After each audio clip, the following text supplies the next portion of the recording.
what is the nature of the institution and what does it, in terms of its own purpose and values, what does it allow or disallow in terms of the debate on pluralism. I do think as a general matter, though, in a place like this one, that we want to work hard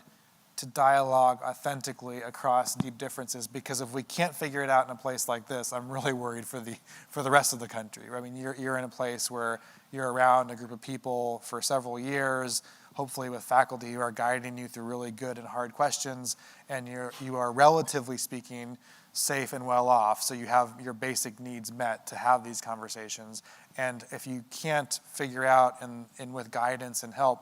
with the luxury of time and this location, how to do this, then it's not going to get easier in the next phase of life or when other challenges come along. So I do think this is a tremendous opportunity, at places like yours and mine and others, to have this enterprise of common engagement and dialogue and teaching. And then I think from the faculty side,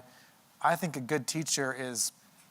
going to ask hard questions and push as an educational matter to get people to think critically across a range of issues. I don't think we should overemphasize this kind of detached neutrality, though, because we all bring our own baggage into the classroom, and I think it's impossible, whether you're religious or not, impossible to distance yourself from your own set of normative commitments and beliefs. And so the best we can do is be really good at teaching well and having a community around us to hold us accountable to these kinds of questions and standards. And I find,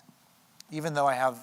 very clear views and commitments on a lot of issues that are controversial and so forth, I think I've done successful teaching when it's not clear exactly what my view is on a particular matter, because my point in a certain class is not to convince someone of the correct constitutional policy, it's to help someone argue both sides of a really hard issue. And so I think there are ways to do it, but I don't always think we rise to the occasion as much as we could.